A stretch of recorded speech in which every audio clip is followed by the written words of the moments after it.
A Tale of a Muslim Girl and Her Infidel Lover. A novel by Dr. A. Ahmed. This is an intriguing epic story which resonates with love, resilience, courage, and sacrifice. Before we dive into the tapestry of the story, I would like to remind the reader that this novel is narrated in 3 books. Book 3. The Muslim Apostate Girl and Her Infidel Lover. Copyrights. All rights are reserved. No part of this book may be reproduced, stored in a retrieval system, or transmitted in any form or by any means without the prior written permission of the author, except by a reviewer, who may quote brief paragraphs for a review to be printed in a public newspaper, general magazine, school journal, or university article. This novel is a work of fiction, but the entire story is based on the real life of a Muslim girl in Sudan. All names, characters, places, and events are either the product of the author's imagination or used literary. Therefore, any resemblance to real people, living or dead, events, or locales is merely coincidental. Chapter 69. The Muslim Terrorist Group in Canada. While the world is engaged in the clash of civilizations, between the Western world and the Islamic culture of death, Dr. Ibtihal became pregnant, and hid her pregnancy from her Muslim apostate husband until she could hide it no more. She is 4 months pregnant when her husband Dr. Kamal found out about it. They are indescribably joyful moments for him when he came to know that he is going to be a father. He requested his beloved wife to take rest and stay at home, and leave the affairs of the movement for him until she will deliver their firstborn baby. The Sudanese apostate wife Ibtihal accepted the suggestion of her Muslim apostate husband Kamal, and decided to use her free time in writing new books to further the noble cause of her liberation movement. The initial plan of Dr. Ibtihal and Dr. Kamal is to keep their marriage hidden from the outside world except for the board of directors of the movement. Dr. Kamal suggested this idea for safety measures. After Israel's legal issue which led them to be imprisoned in Jerusalem and Toronto, their matrimonial relationship became public knowledge. Before their marriage, Dr. Kamal's movements were more flexible. After the entire world came to know that he married the founder of the Muslims' liberation movement, he too became on the hit list of the Islamic terrorists. He is considered a possible lead to his despicable Muslim apostate wife's hiding place. In the meantime, the 2 apostate lovers are not aware of the danger they are facing after they got released from prison in Canada. While the world was busy with the developments of the International Criminal Court's issue, some Muslim terrorists in Canada were planning their deadly attack on the 2 top leaders of the Muslims' liberation movement. A group of Muslim terrorists in Toronto waited patiently for the founder of the anti-Islamic movement and her Sudanese apostate husband to be released from prison. The RCMP agents in Toronto already knew about this terrorist group, but there was not enough evidence to prosecute them. Some members of that radical group were arrested before and released due to lack of evidence. This is one serious drawback of the justice system in Canada and other secular Western countries that needs to be fixed. Muslims are using and abusing the freedom provided to them through secularism and atheism of the West. If a terrorist group in the West has a smart Muslim lawyer who knows how to manipulate the legal system, its members can move freely in society until they do something devastating which results in the death of many innocent non-Muslim people. Only the top leaders of that Muslim terrorist group know about the assassination plot of the founder of the Muslims' liberation movement. Somehow, those terrorists came to know the place where the Sudanese apostate man Dr. Kamal used to live before his marriage to their sworn enemy, the so-called despicable Muslim apostate woman Ibtihal. Moreover, the terrorists of Toronto were able to penetrate the Muslims' liberation movement. One of them pretended to be a Muslim who converted from Islam to Christianity. This pretender is a top leader in the Muslim community and imam of the biggest mosque in Toronto City. His conversion is something unusual and hence drew the attention of the directors of the Muslims' liberation movement. The husband Kamal was informed about this converted Muslim imam, and he passed the information to his wife Ibtihal. Being thrilled about his conversion, Dr. Kamal decided to meet this apostate man and try to persuade him to join their movement. In the beginning, Dr. Ibtihal was against the idea of her husband and tried to convince him not to meet such a person. She did not doubt the genuineness of the Imam's conversion, but she was scared that the Muslim terrorists might use him as a means to reach her. She reminded her husband of the deadly mistake the twin Lebanese sisters made, which led to their brutal assassination by their own Muslim father. Despite the warning, the husband Dr. Kamal refused to listen to the wise advice of his wife Dr. Ibtihal and walked into the trap that the Muslim terrorist group in Toronto set for him. Their ultimate goal was to use him to reach the controversial author who authored anti-Islamic books and founded a movement for liberating Muslims from their beautiful religion of peace, Islam. Dr. Kamal phoned the apostatized Imam, introduced himself to him, and expressed his willingness to meet him somewhere. He gave him the address of his old apartment and asked him to come alone and meet him there. He decided to invite the apostatized Muslim religious leader to join the working team of the Muslims' liberation movement. He was thinking such an ex-imam could be a great asset to the liberation movement, and through him, they might convince many Muslims to forsake their terrorist and misogynistic religion and join the Muslims' liberation movement. For Kamal and Ibtihal, the Muslim apostate imam would be like Paul, who left Judaism and became Christian, or Omar ibn al-Khattab, who forsook paganism and joined Islam. Chapter 70. The phony imam in the biggest mosque in Toronto. The Sudanese apostate man Dr. Kamal met the Pakistani apostate imam who claimed to have become a Christian in his old apartment and had a brief talk with him about his apostasy out of Islam and conversion to Christianity. Somehow, through the brief discussion, he doubted the genuineness of the imam's apostasy. He noticed that the imam is having poor knowledge of the gospel of Jesus. The Muslim apostate imam refused to confess that Jesus is the Son of God, and that God could come in the flesh as a human. Then Dr. Kamal tried to convince him that as a Christian, he must believe in the divinity of Jesus Christ and the incarnation of the Son of God. When the Muslim imam refused to confess Jesus as Lord, the Sudanese apostate men began to doubt his conversion. Even so, to clear his doubts, Dr. Kamal decided to test the so-called apostate Pakistani imam to verify his suspicion. Being an ex-Muslim, Dr. Kamal knows that Muslims can commit any sin or blasphemy except cursing or insulting the Prophet Muhammad. The Muslim can curse his God Allah, doubt the veracity of the Islamic religion, burn his holy Quran, or tears its pages and pee on them, kill any one of his family members for the sake of Islam, and denounce the entire Muslim community, but he can never ever curse his Prophet Muhammad. All those sins in Islam are pardonable except the sin of insulting the Messenger of Allah, or doubting his prophethood. Islam teaches that Allah can defend himself because he is alive, but the Prophet Muhammad cannot defend himself because he is dead and gone long time ago. The sin against the Prophet of Islam is unpardonable, and the Muslim who utters such a blasphemy, his repentance cannot be accepted. Such a Muslim apostate who insulted the Master of creation must be killed even if he is found holding to the sacred curtains of the holy Black Kaaba in Makkah city. If a Muslim curses or insults his infallible Prophet Muhammad, the Sharia commanded he must be killed even if he is found holding to the sacred black coverings of the holy house of Allah. For that reason, the Muslim cannot sin against his Prophet because the sin against the Prophet Muhammad is unpardonable in all four schools of the Sharia. No Muslim man or a Muslimah woman can curse the Prophet Muhammad and still remains Muslim and alive. The second reason which prevents Muslims to sin against their Prophet is that they unknowingly worship him and place him in a position higher than their God Allah.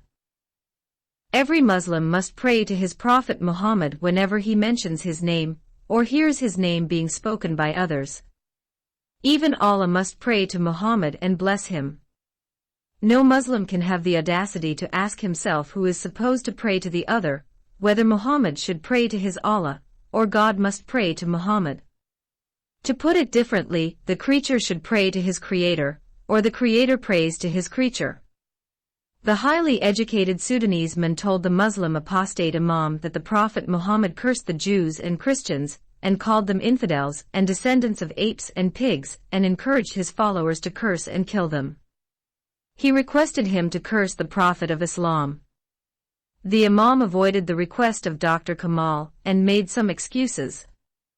Then Dr. Kamal changed his request and told the imam to say, Muhammad is a false prophet, and therefore his religious message was from Satan. The imam won't say that too. When the imam refused to curse the Prophet Muhammad or denounce the message of Islam, Dr. Kamal became convinced 100% that the phony man is still Muslim and lying about his apostasy from Islam and conversion to Christianity. He confronted him with his shameful lies. Immediately, the Sudanese apostate man perceived the trouble he put himself into. But it was too late when Dr. Kamal understood that he had fallen into a dangerous trap. In the meantime, his beloved Muslim apostate wife Dr. Ibtihal waited the whole night for him to call her or return home. When she lost her patience, she dialed his cell phone. She became so worried when she discovered that his phone was switched off. She waited for some time and dialed the same number. Still, the cell phone continued to be switched off. Her worries turned into panic and terror when her Muslim apostate husband had neither called nor returned home, and his cell phone continued to be unreachable.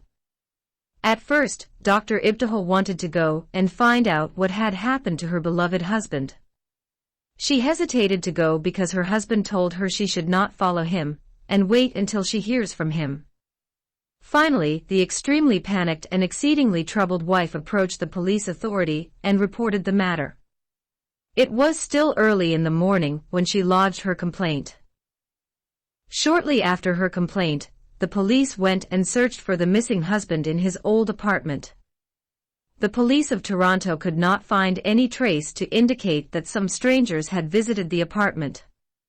From the neighbors, the police came to know that some men came to the building and left shortly after their arrival. The neighbors identified the visitors as immigrant Muslims from their clothes and long beards. Consequently, the police authority concluded that the missing husband most probably fell victim into the hands of some Muslim terrorists.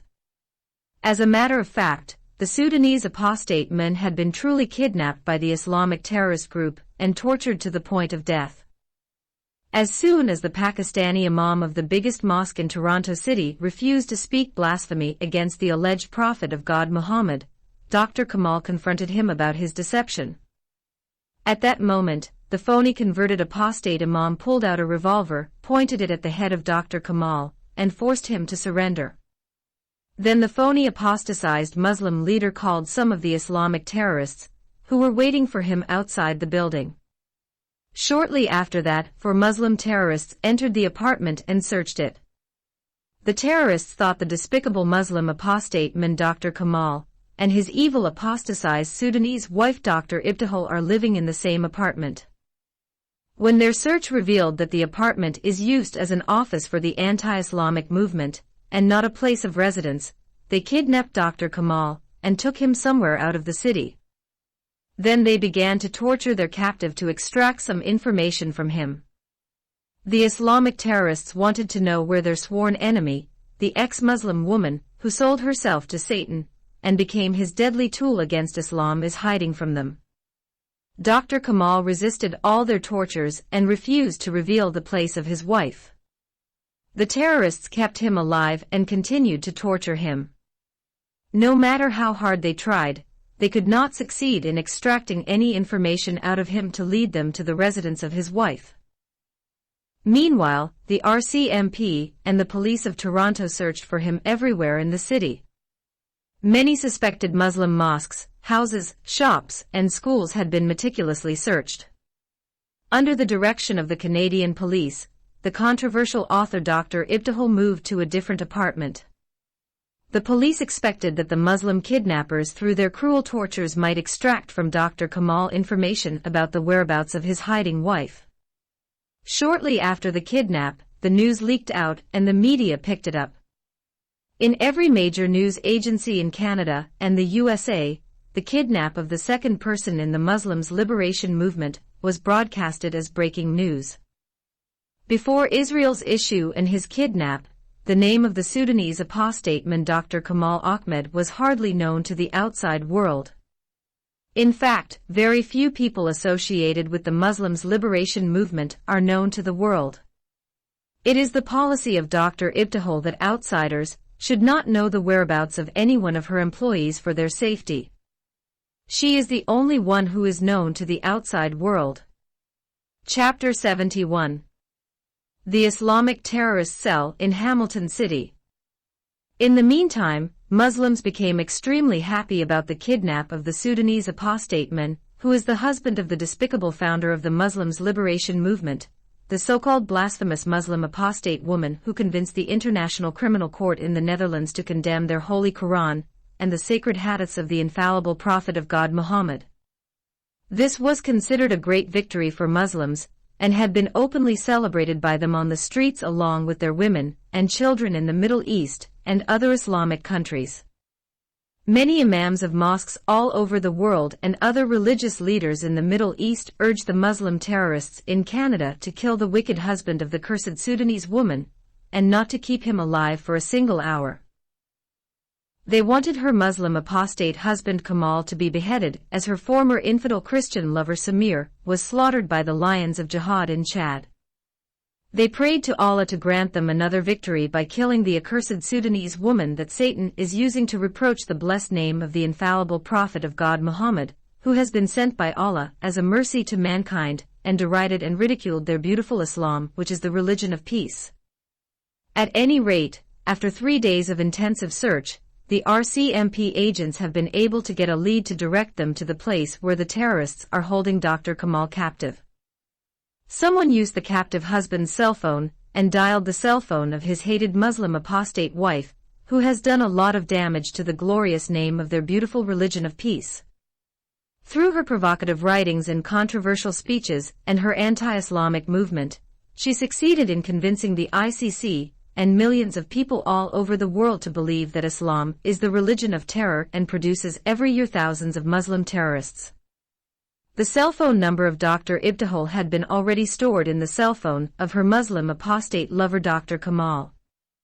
The RCMP police are tapping and monitoring her cell phone without her knowledge. Therefore, the Canadian police were able to hear the conversation between her and the person who called her. Then the anonymous caller asked her to come and meet him in a certain place in Hamilton City. Before asking her to come to meet her captive husband, the Muslim man informed the controversial author that the jihadist lions and lionesses are holding her Sudanese apostate lover in that city. He threatened her that they would assassinate her husband if she failed to come within 24 hours. The caller told her further that if she informs the police or delays her coming, her Muslim apostate husband would be slaughtered and his butchered body would be thrown in Lake Ontario. The Canadian terrorists know about the previous kidnap of her former infidel lover, the late Dr. Samir Peter Deng, and how those Muslim kidnappers were able to blackmail her and forced her to accept all their conditions. Accordingly, they know for saving the life of her former infidel lover, the cursed Sudanese apostate woman agreed to apologize to Muslims on the Al Jazeera satellite TV for hurting their religious sentiments.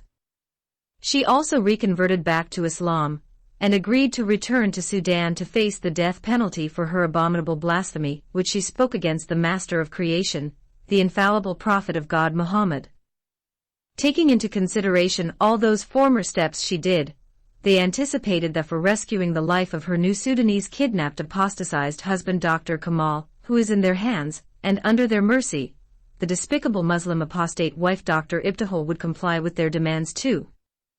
But they wanted to kill 2 birds with 1 stone.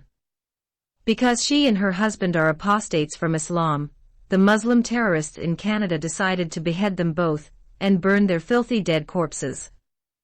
They know that the Sharia stated that an apostate from Islam should be killed, and his dead body shouldn't be buried but to be burned into ashes just like a carcass of a dead animal.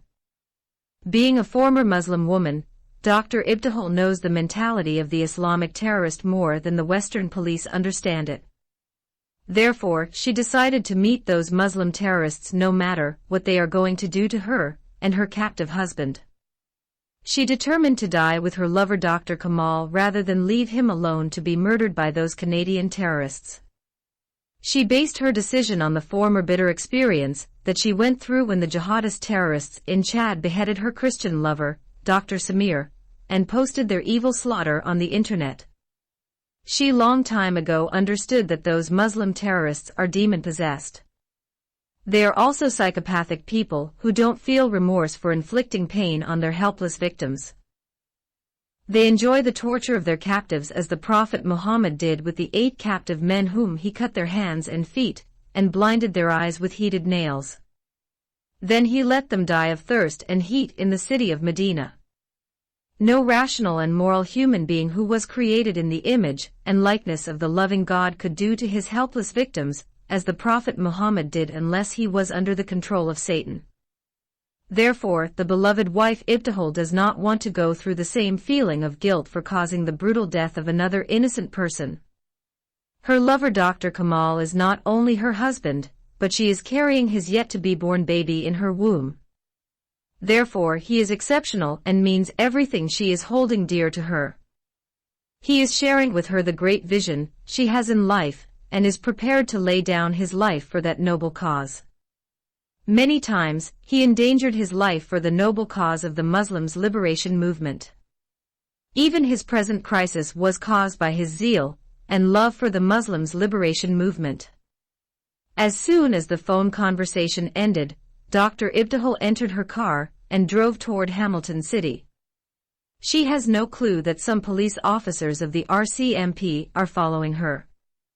The RCMP agents do not want to alarm the Muslim terrorists by informing Hamilton police to raid the place where Dr. Kamal is believed to be held by his captors. There is a high probability that the person who called the controversial author Dr. Ibtihal and told her to come over there he did so because the Muslim terrorists wanted her to come out of her hiding place. Then they would be able to assassinate her along with her captive husband. Therefore, those RCMP agents did not inform Dr. Ibtihal that they were following her until she reached the place where she is supposed to meet the men who phoned her. A few minutes before she emerged out of her vehicle, the resettled refugee Muslim apostate woman received a call on her cell phone from the RCMP. The caller informed her that there are 6 unmarked police vehicles surrounding the place where she is parking her car. He told her further to remain in her car and call the person who ordered her to come and ask him to come out and meet her. Dr. Ibtihal has become extremely astonished when she came to know that the RCMP agents had followed her without her knowledge. Despite her amazement, she obeyed the instruction of the Canadian police and dialed the number of her husband's cell phone. The same Muslim man responded to her call. She told him to come out and meet her. The man at first insisted that she should come out of her car and meet him at the address he gave her. Dr. Ibtihal told him that she is parking her car a few meters away from his apartment. She even gave him a description of her vehicle and the plate number of her small car. Then the man told her that someone would come soon to meet her in her car. The RCMP agents heard the second conversation between the wife of the kidnapped husband and the terrorist man. The Canadian police watched carefully until they saw a young immigrant woman come out of the building and walk toward the car of the controversial author. They suspected that the young woman might have a loaded gun and has come to shoot and kill the controversial Sudanese author. Therefore, they decided not to risk the life of Dr. Ibtihal. When the young woman reached her car, 2 RCMP agents in civilian dresses approached her from the rear and ordered her to surrender. Without resistance, the young woman surrendered herself. When they searched her hijab and abaya, they did not find any weapon in her Islamic clothes. The immigrant girl pretended to be innocent. She said to the RCMP agents that she was passing by and out of curiosity, she decided to look into the beautiful parking car. The Canadian police agents did not accept her excuses because her movements from the beginning exposed her intention. Then the RCMP agents immediately entered the building and raided the apartment where the controversial author Dr. Ibtihal had been asked to come to meet the man who who claimed to know where the Muslim terrorists are keeping her husband. A Muslim family owns the apartment. The family consists of 3 daughters, 2 sons, and their father and mother. All the members of the family are inside the apartment except the young woman, who had been apprehended near the small car of Dr. Ibtihal. Then the RCMP agents identified the father as the man who phoned the Sudanese author on the phone. After that, they thoroughly searched the entire apartment, but could not find the captive man Dr. Kamal. Despite that, a little pressure on the man and his family revealed the hiding place of the kidnapped husband of the controversial author who is hated by every Muslim in the world. Chapter 72. The woman who turned the world upside down. Shortly after the arrest of the Pakistani family, the RCMP police officers surprised the Muslim terrorists in another apartment in the same city and rescued the captive Sudanese man. The RCMP agents have rescued Dr. Kamal in the nick of time. The Muslim terrorists had kept their kidnapped victim without food and water and starved him for 3 days. During those days, they used every means of torture they knew to get information about his hiding wife. Despite the unbearable torture, with a brave heart, Dr. Kamal withstood all the brutal beatings and determined to die rather than reveal the secret place of his hiding Muslim apostate wife. He was dying and could die at any moment when the Canadian police raided the apartment and rescued him. The Muslim terrorists starved and tortured him day and night to the point of nearly killing him. Immediately, Dr. Kamal has been rushed to the hospital and kept in the intensive care unit. Every doctor who has seen the dying condition of the rescued kidnapped man concluded that he may not last for more than a few hours.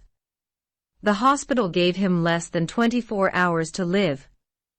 When his badly battered body did not respond to any treatment, the hospital declared him clinically dead. Notwithstanding, Dr. Ibtihal has vowed to the Lord that she would not drink water or eat food until her dead husband comes back to life. She told God either to kill her and kill the baby in her womb or save them all, father, mother, and child. The loving and dedicated wife remained the whole night praying and crying to God. She did not drink any liquid or eaten any food since the time the Canadian police found her husband's body lying dead in the den of the Muslim terrorists in Hamilton City. After 24 hours, the hospital doctors reported that the terribly tortured man has come out of his lifeless state, but still he remained in critical condition. The doctors refused to give any false hope to his wife Ibtihal.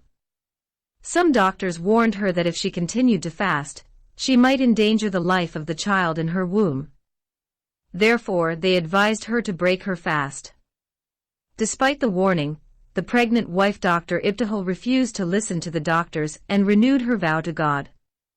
After another 12 hours, the doctors broke the good news to the self-afflicted wife that her husband is responding to his treatment and has come out of the critical condition. Dr. Ibtihal waited for more than 12 hours until her husband has been transferred out of the ICU. When her dear husband Kamal opened his eyes and became aware of the world around him, his loving wife Ibtihal took the first sip of water after 48 hours of continuous fasting. As a matter of fact, Dr. Kamal survived the brutality of the Islamic terrorists through divine intervention. The doctors and nurses who attended his treatment admitted that his survival and recovery are nothing short of a miracle. Dr. Kamal stayed for a couple of weeks in the hospital before he has been discharged. As soon as her beloved husband has been discharged from the hospital, his loving wife convinced him to move with her to another city. Without informing anyone, the controversial author Dr. Ibtihal and her Muslim apostate husband Dr. Kamal left Toronto City and secretly moved to a city in Western Canada called Victoria, which is the capital city of the province of British Columbia. The couple refused to reveal the place of their new residence even to the board of the directors of the Muslims Liberation Movement and the police of Toronto, Victoria, or Vancouver. They know there are Muslim policemen and policewomen who are originally immigrants from Pakistan, Afghanistan, Iran, Somalia, the Middle East, and other Muslim countries. For that reason, they expected those Muslim police officers might either kill them or sell them to another terrorist group in Canada or the USA. A few months later, Dr. Ibtihal delivered a baby girl and named her Ikhlas, which means loyalty. She chose that precious name because her husband remained loyal to her to the point of being tortured to death, but he didn't betray her or reveal her hiding place to the demon-possessed Muslim terrorists of Toronto. Dr. Kamal accepted the prized name of their firstborn daughter, Ikhlas, in honor of his beloved wife too, because she vowed to fast till death, until the Lord granted him another life. In the meantime, the Islamic emergency meeting in Cairo City has created a crisis in the third world countries in Asia and Africa. Although the leaders of Muslim and Arab countries refused to implement all the decisions and recommendations of the meeting except the political and economic sanctions, still, their subjects took the law into their hands and began to persecute their fellow citizens, the Christians, who became the scapegoats. In each major city, pogrom erupted immediately after the meeting was over. Muslims attacked the homes of Christians, killed the men, strangled the children and babies to death, raped the women and small underage girls, and destroyed and looted the wealth and properties of their helpless victims. Some outraged Muslims opened the stomachs of pregnant Christian women, removed their babies, and dashed their heads to the walls. When the police stepped in, many innocent Christians were already being brutally raped and killed. Some of the so-called infidel Christian women got seriously wounded, and many Christian girls were gang raped. The governments of those Muslim countries were forced to use military soldiers to control the brutal attacks of the mobs of angry Muslims on the hapless Christians. The United Nations in Geneva advised Christians in those Muslim countries to leave their homes, churches, and places of business and seek shelter in the nearby police stations or military bases. Many Christians ran from their houses and hid in their churches. They expected the Muslims wouldn't attack them in their places of worship. But sadly, Muslims considered those churches worse than the taverns of liquor and brothels of prostitutes. Consequently, Christians were brutally murdered, and their women and girls had been gang raped inside their churches. Many priests and pastors got slaughtered on the pulpits. Some of the Muslim policemen and soldiers also took advantage of the situation and raped Christian girls. In some African and Arab countries, the situation went beyond control. In Nigeria, a civil war between Christians and Muslims started immediately after the Cairo meeting was over. Some of the Coptic Christians who escaped the brutal pogroms in Egypt had been sheltered in emergency refugee camps that were created 24 hours from the time the meeting was ended. In Sudan, thousands of southern Christians living in Khartoum city got brutally murdered and their women were gang raped. Lebanon became divided into two warring states of Muslims and Christians. In Tanzania, Muslims and Christians engaged in a bloody war that the government could not control. Many other African countries witnessed group slaughter of innocent Christians, and their women had been subjected to cruel gang rape that resulted in the death of most of them. Many Arab Christians were killed in Jordan, Syria, Iraq, Gaza Strip, and West Bank, and their females got raped too. Meanwhile, non-Muslims in Western countries are watching on their televisions the news in the third world with horror.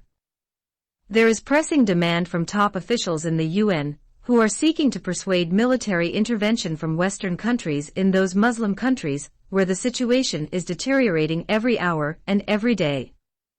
The brutalities of Muslims against innocent Christian children and women convinced the non-Muslim world of the noble cause that the woman founder of the Muslims' liberation movement initiated. Many Western countries adopted the decision of the ICC against the Quran of Muslims and hadiths of their Prophet Muhammad. Even some Muslims condemned the cruelties of their fellow Muslims. Some Muslims living in the Western countries spoke openly against their faith and publicly declared that Islam is truly the religion of terror and terrorists.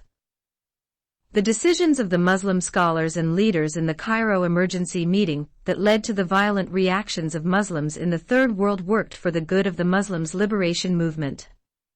Firstly, many Westerners became convinced that Islam is not the religion of peace, but the religion of terror and produces terrorists.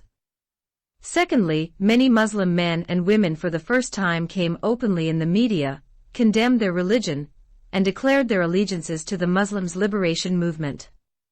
Thirdly, non-Muslim and non-Western countries such as China and South Korea adopted the decision of the ICC. The only secular government that still remained neutral is India. The United Nations organization helped millions of Christian refugees in Egypt, Sudan, Lebanon, and other Arab and Muslim countries to flee from their homelands, and got resettled in some Western countries. Canada, Australia, New Zealand, and the United States of America welcomed many of the Christian refugees who fled the Islamic terrorist persecutions. After the Cairo Islamic emergency meeting, every Muslim is turned into a terrorist and demon of death. The world gradually began to be divided into Muslim and non-Muslim countries.